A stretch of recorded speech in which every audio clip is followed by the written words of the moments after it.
고린도 전서를 읽었어요. 고린도에는 우리가 잘 아는 올림픽과 같은 그런 경기가 열리고 있었습니다.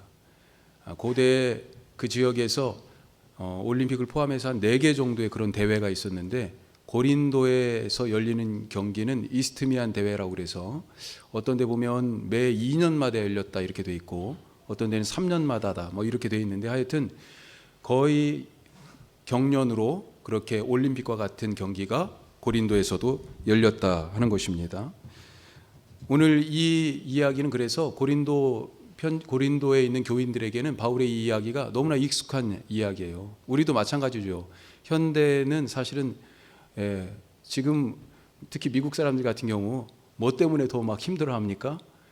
운동을 못 해가지고 메이저리그가 시작돼야 되는데 시작을 못 하고 있으니까, 그래서 더 힘들어하고 있는데, 현대는 어떤 점에서는 스포츠의 시대라고도 얘기할 수 있겠어요. 그래서 우리에게 이런 비유의 이야기가 우리에게도 그냥 당연한 얘기처럼 그렇게 들려집니다. 오늘 우리가 이 말씀을 가지고 복음으로 사는 신자들이 어떤 모습이어야 할까, 우리 같이 함께 생각해 보도록 하겠습니다. 크게 우리가 2가지 정도로 말씀을 나누려고 하는데, 첫 번째, 오늘 말씀 보니까 성도들에게 뭐 하라고 당부하고 있습니까? 바울이 열심히 달리자라고 그렇게 말하고 있습니다. 24절 말씀부터 우리가 읽었는데 다시 한번 읽어볼까요? 24절 같이 읽습니다. 운동장에서 다름질하는 자들이 다 달릴지라도 오직 상을 받는 사람은 한 사람인 줄을 너희가 알지 못하느냐. 너희도 상을 받도록 이와 같이 다름질하라. 그래요. 그리스도인은 달리는 사람들입니다.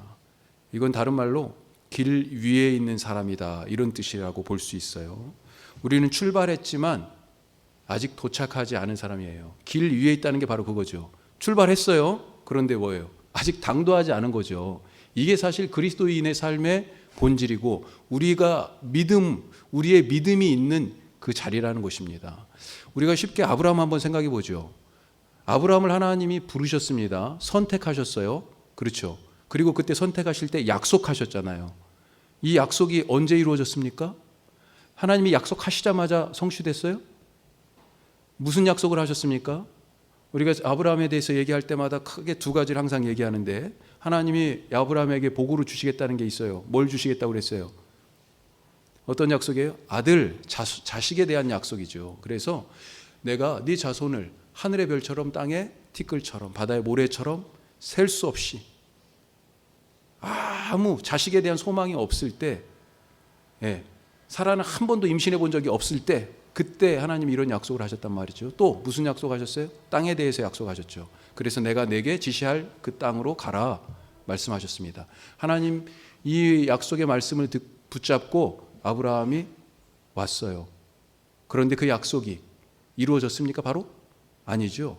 약속과 성취 사이에, 출발과 마지막 사이에 이 아브라함의 삶이 놓여 있고요.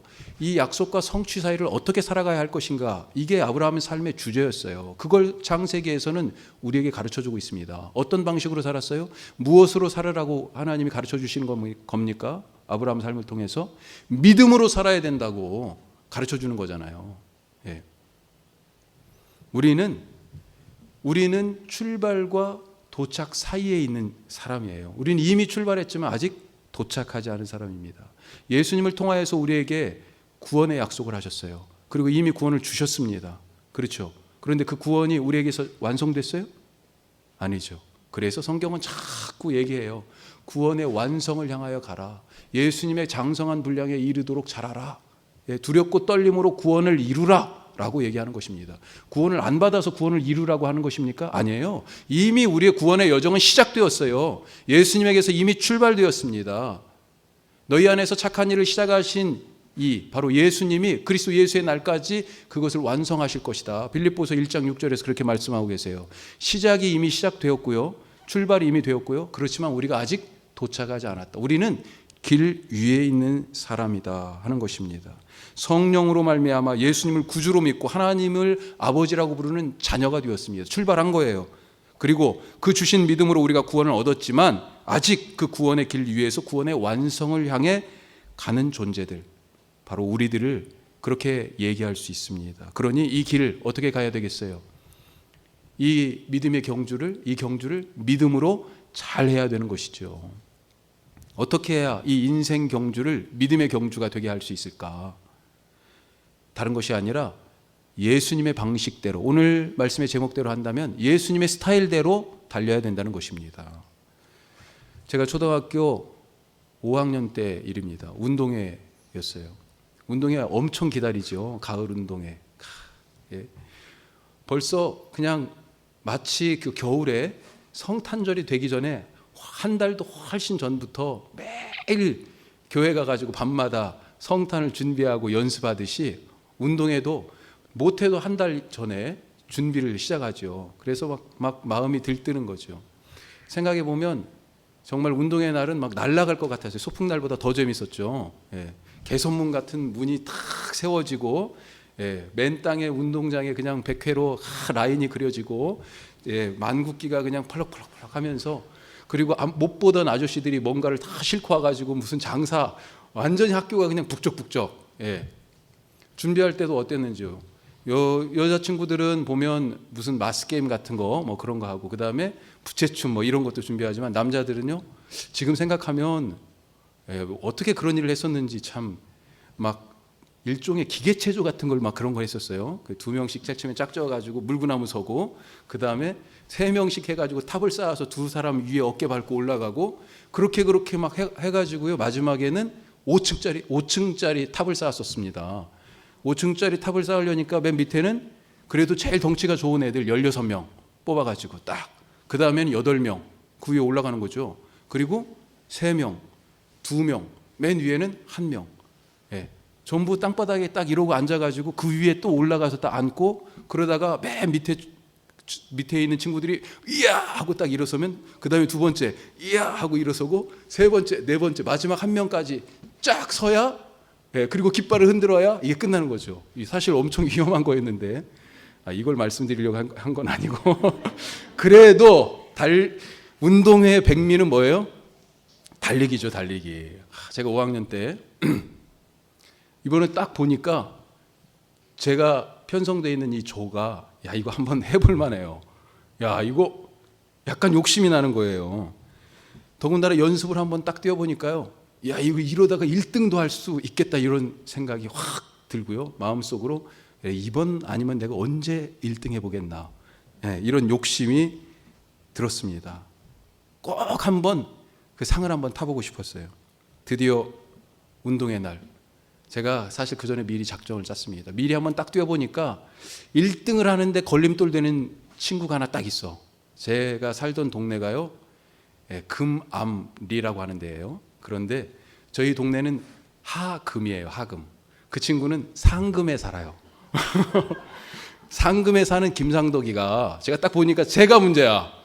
쟤만 없으면 내가 1등인데 뛰어보니까요. 그래서 마침 딱 운동의 날이 되어서 이제 두근거리는 가슴을 딱 안고 출발선에 딱 서가지고 선생님이 딱 쏘는데, 제가 걔 옆에 섰습니다. 걔 옆에 서가지고 선생님이 총을 딱 쏘자마자 이걸로 탁 치고, 그리고 냅다 뛰었죠. 예. 어떻게 됐을까요? 1등 했습니다. 1등. 예? 1등 했어요. 드디어 꿈에 그리던 1등을 했어요. 공책을 상으로 받았습니다. 제가 상에 눈이 어두워서 해서는 안 될 짓을 하고 말한 거예요. 제가 지금 예전에 제 죄를 회개하고 있는 것입니다. 이런 부끄러운 사람이에요. 지금도 이렇게 생각나서 지금 말씀드린 거잖아요. 이 친구가 생각나죠. 미안합니다. 그리고 웃으면서 이렇게 진짜 얘기했지만 부끄럽죠. 부끄러워요. 그때 달리기가 지금까지도 제게 얘기하고 있습니다. 인생 그렇게 살면 안 된다고.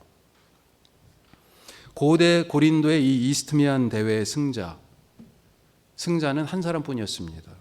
어떤 경기든 최후의 승자는 한 사람이에요. 여기 권투하는 얘기도 나오잖아요, 오늘 말씀에. 그렇죠? 권투에서도 한 사람만 챔피언입니다. 이것이 세상살이에요.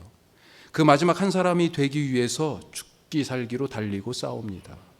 내가 이기기 위해서 남을 이겨야 돼요. 내가 이기기 위해서 남을 넘어서야 돼요.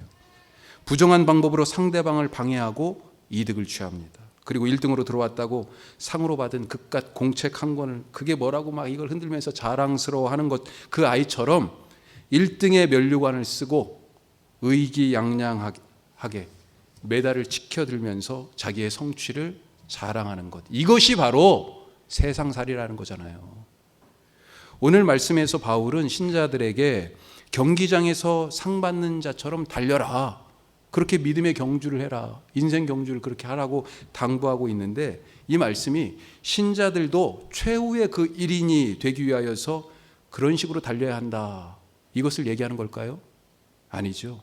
신앙생활에 열심을 내라는 그런 말씀입니다. 사실 상을 얻기 위해서 달리기 하듯이 이미 얻은 구원을 완성하기 위해 최선을 향해 달리라는 그런 말이죠. 자, 그런데 1등 혹은 이긴다, 이런 표현들은 그 무슨 뜻일까요? 누구를 이기는 것입니까?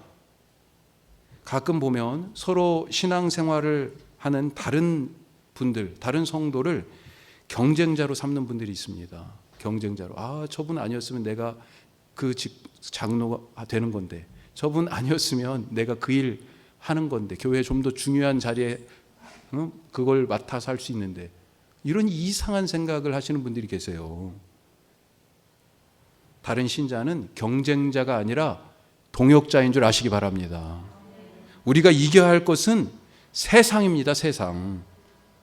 이 세상의 반대와 유혹과 좌절과 또 여러 장애물들을 사탄이 딱 설치해 놨잖아요. 사탄이 세상에서 왕노릇하면서 우리에게 그 믿음의 경주, 그 인생의 경주를 제대로 하지 못하도록, 완주하지 못하도록 방해하잖아요. 그 모든 것들을, 그 장애물들을 넘어서 힘 닿는 데까지 최선을 다해서 이 믿음의 경주, 인생의 경주를 마치실 수 있길 바랍니다. 사탄은 우리가 달리는 그 중에 뭐라고 얘기해요? 야, 그 방식 아니야, 그렇게 해가지고는 1등 못해, 이렇게 얘기하죠. 세상의 방식을 얘기합니다. 1등 아니면 살아남을 수가 없다고 자꾸 마음에 불어넣습니다. 저 높은 저 자리에 앉아있는 사람 안 보여? 저만큼 가진 사람이 안 보여? 저렇게 편하게 사는 사람 너도 마음대로 쓰고 마음대로 하고 다니고 싶은 대로 다니고 다 하고 싶잖아. 부럽지 않아? 자꾸 물어봅니다. 그렇게 순진하게 살아서는 세상에서 성공할 수 없다고 타박해요. 세상 물정 모른다고 핀잔을 줍니다. 제가 친구 곁에 서가지고 팔꿈치로 탁 치면서 그렇게 달리기를 했던 그 부정한 방법, 그것도 야, 남들이 안 보잖아, 괜찮아, 아이 겨우 한 번뿐이잖아, 괜찮아, 괜찮다고 두둔해요. 누가요? 사탄이요. 자꾸 와서 1등 아니면 다 잊혀진다고 우리의 생각을, 자기의 생각을 우리에게 강하게 밀어붙입니다. 우리의 믿음의 경주가 그런 유혹 가운데서 때때로는 흔들리지 않습니까? 다른 인생의 경주를 다른 방법이 아니라 믿음의 방법으로 하실 수 있기를 간절히 바랍니다. 우리가 달려야 되죠. 중도에 포기해서는 안 되죠. 하지만 다른 이들을 이기기 위해서 달리는 것이 결코 아닙니다. 내가 1등하기 위해서 다른 사람들이 어떻게 되든지 상관없이 남들 눈에는 안 보이는 반칙이라도 해가면서 달려서도 안 됩니다. 그것은 부끄러운 일이죠. 신자는 믿음의 방식, 다른 말로요, 예수님의 스타일로 달려야 됩니다. 예수님의 스타일로 살아야 됩니다. 예수님의 달리기는요, 어떤 달리기였습니까? 혼자 1등하는 달리기가 아니라 다 같이 함께 결승선을 통과하는 달리기예요. 예. 세상의 방법으로 달려서 1등에서 받은 상이 무엇이에요? 그 잘난 공책 한 권입니까? 예수님의 방법으로 달리는 자에게 우리에게 준비하신 상이 있다고 말씀하고 계세요. 너희도 상 받도록 그렇게 달려라. 오늘 말씀에서 말하고 있잖아요. 디모데에게는 바울이 이것을 좀 더 구체적으로 얘기했습니다. 디모데 후서 4장 7절 8절 말씀 같이 한번 보죠. 자, 화면을 보세요. 디모데 후서 4장 7절 8절 같이 읽습니다. 나는 선한 싸움을 싸우고 나의 달려갈 길을 마치고 믿음을 지켰으니 이제 후로는 나를 위하여 의의 면류관이 예비되었으므로 주 곧 의로우신 재판장이 그날에 내게 주실 것이며 내게만 아니라 주의 나타나심을 사모하는 모든 자에게도니라. 아멘. 뭘 주신다고 돼 있습니까? 앞으로 넘겨서요. 뭘 주신다고 돼 있어요? 그렇죠. 우리의 지금 가는 이 길을 달려갈 길, 경주로 얘기해요. 똑같이. 그러면서 뭘 줘요? 의의 면류관. 이 달려가는 길에서 유혹에 흔들리지 않고 세상의 방식에 흔들리지 않고 하나님의 방식으로 살겠다고 믿음을 지켰으니 다른 것이 아니라 의의 면류관. 의의 면류관을 다른 말로 얘기하면 생명의 면류관. 그 면류관을 우리에게 주신다고 얘기합니다. 자, 넘겨서요. 예. 그런데 누구에게 줘요? 또 의의 면류관을 주시는데 누구에게 줘요? 나에게뿐만 아니라 마지막 줄에 같이 있습니다. 주의 나타나심을 사모하는 모든 자에게. 모든 자에게. 나 혼자만 승리자가 아니고요. 우리의 신앙은 모두가 승리자가 되는 그것입니다. 우리 모두가 1등이 되는 거예요. 우리 그런 믿음의 경주를 하실 수 있기를 간절히 바랍니다. 예수님의 방법, 예수님의 열심으로 이 세상 속에서 믿음을 지키며 같이 함께 하나님의 나라에 들어가서 주님이 주시는 의와 생명의 면류관으로 상 받으며 기뻐하시는 복된 삶이 되시기를 축복합니다. 자, 두 번째로 어떤 스타일로 또 세상을 살라고 얘기하십니까? 여러 가지가 많이 있겠지만 오늘 이 말씀에서 아주 중점적으로 들려주는 바울의 교훈이 있어요. 예, 어떤 스타일이 바로 예수 닮는 삶의 스타일이라고 얘기하고 있어요? 절제다. 그렇게 얘기하죠. 절제. 도시 생활의 특징은 많은 소비에 있습니다. 필요하지도 않은데 누군가 있으면 그거 나도 있어야 될 것 같아요. 사실 우리가 가진 것들 중에서 한번 가만히 보십시오. 없어도 되는 것들 있지 않습니까? 제가 얼마 전에 탤런트 신혜라 씨, 신혜라 씨가 그 인터뷰한 기사인지 하여튼 그 글을 봤어요. 기사를. 그런데 그 집 요즘 연예인들 이렇게 집 찾아가고 그런 것들 프로그램 있잖아요. 그래서 또 무슨 자기 집이 어떻다고 또 자랑하는 거야? 그런데 어떻게 그걸 읽다 보니까 깜짝 놀랐어요. 차인표 신혜라 사실은 상도 많이 받고 자랑할 것도 많고 그럴 텐데요. 그 집에 가서 갔던 다른 연예인이 보다가 깜짝 놀란 거 아니에요. 트로피가 없어. 트로피가 2개밖에 없고요. 싹 다 버렸다는 겁니다. 싹 다. 책도요. 저도 그걸 보고 제 책장을 보고 이걸 어떻게 해야 될까 갈등하게 됐는데 제가 사실은 미국 가기 전에 쌓아놨던 책 그리고 그 책이 미국에 있을 5년 동안에 그대로 박스에 들어있었고요. 한국에 와서 지금 7년이 지났어요. 그래서 12년 동안 박스 안에 들어있던 책들이 얼마 전에 빛을 봤어요. 이사하면서. 니들 참 숨도 못 쉬고 힘들었겠다. 꺼내면서. 그 박스 속에 있는데도 먼지가 많이 있더라고요. 그래서 하나씩 닦으면서 아이고 옛날에는 이거 살려고 그래도 밥도 제대로 못 먹어가면서까지는 아니지만 그래도 아끼고 아껴서 책 한 권 사는데 그렇게 마음을 다했는데 반갑더라고요. 그런데 신혜라 씨가 뭐라고 거기다 썼냐면 얘기를 했냐면 2010년 이후에 산 책은 다 버렸대요. 그 이전에 샀던 책은. 제가 그 이야기를 딱 읽고 저걸 버려야 되나. 사실은 12년 동안 한 번도 안 본 책이잖아요. 그렇죠? 사실 우리가 없어도 되는 것들이 생각해 보면 참 많이 있어요. 더군다나 소비가 미덕인 이 도시생활 생각해 보면 어떻습니까? 요즘은 한 번 쓰고 버려지는 것들도 참 많아요. 왜 그거 한 번 쓰고 버립니까? 편하니까 그렇잖아요. 어려서 시골 생활을 생각하면 그런데 버려지는 것이 하나도 없었어요. 이런 말씀 좀 그렇지만 오줌도 똥도 버릴 데가 없었어요. 다 모아놨죠. 먹다 남은 것들도요. 개가 먹든지 다른 짐승이 먹든지 아니면 또 한쪽에 쌓아놨죠. 그래서 그것이 뭐가 돼요? 퇴비가 되고 거름이 되고 다시 우리를 위한 양식이 되고 계속 순환하고 버릴 것이 없는 그런 삶이었습니다. 그런데 지금 현재 이 도시 생활의 미덕은 뭐예요? 능력껏 누리고 많이 소비하는 것. 이것이 도시 생활을 잘하는 것으로 그렇게 우리가 착각하고 있는 것은 아닙니까? 필요 이상으로 많이 장만하고 쓰다 남으면 버리고 때로는 쌓아놓고 쌓아서 밑에 있는 것들은 냄새나고 썩고 어떻습니까?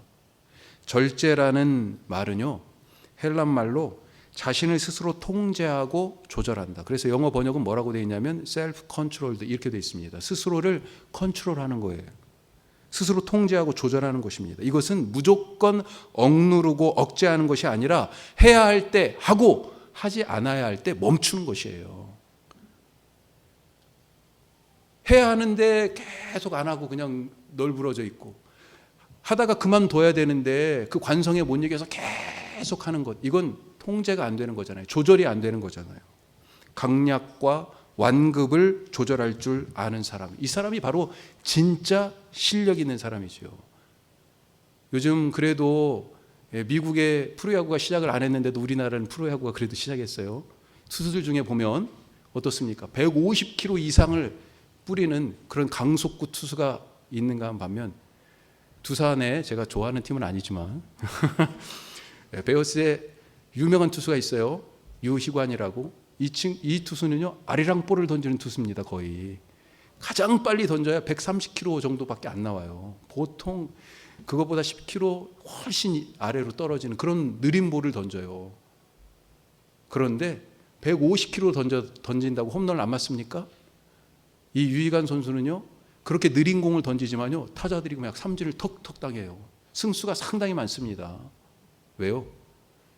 느린 공을 던져도 느린 공을 던지지만 느린 공을 던지기 때문에 그가 130km로 던지는 그 공이요, 타자에게는요, 다른 투수가 150km 이상으로 던지는 것처럼 갑자기 느껴지는 거예요. 완급의 조절, 강약의 조절이 있기 때문에요. 강하게도 할 수 있고 약하게도 할 수 있어야 합니다. 빨리 할 수도 있고 천천히 할 수도 있어야 합니다. 절제하는 사람은 그래서 유연해요, 유연해. 이것도 할 수 있고 저것도 할 수 있는 능력이 있는 사람인 거죠.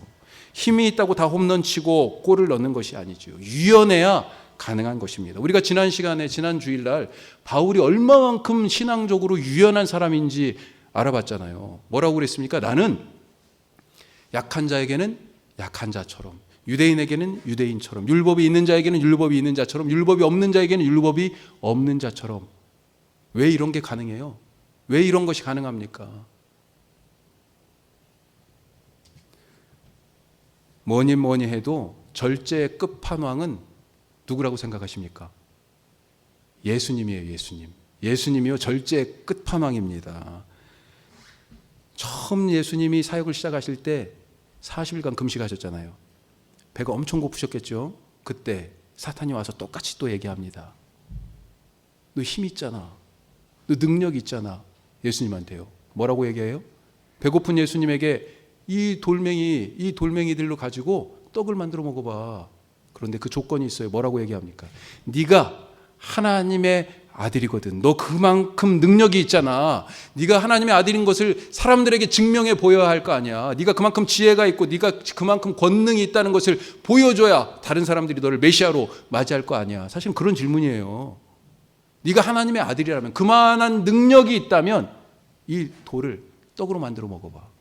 또 예수님을 데리고 성전 꼭대기에 올라가죠. 네가 하나님의 아들이라면 여기서 떨어져 내려와.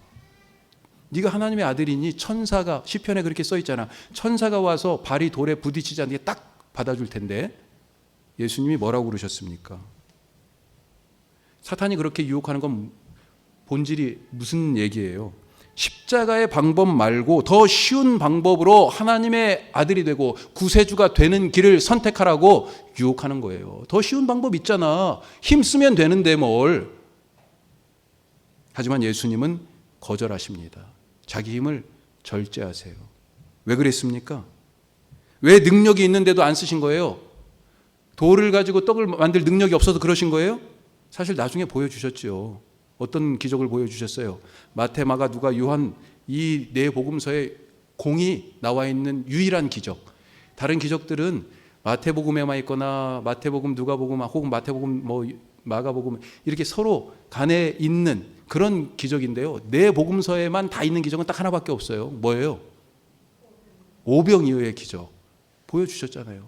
보리떡 5개와 물고기 2마리로 5,000명을 넘게 먹일 수 있는 그 기적을 보여주셨잖아요. 그런데 이때는 안 보여주셨어요. 왜요? 왜 능력이 있는데도 안 보여주신 것입니까?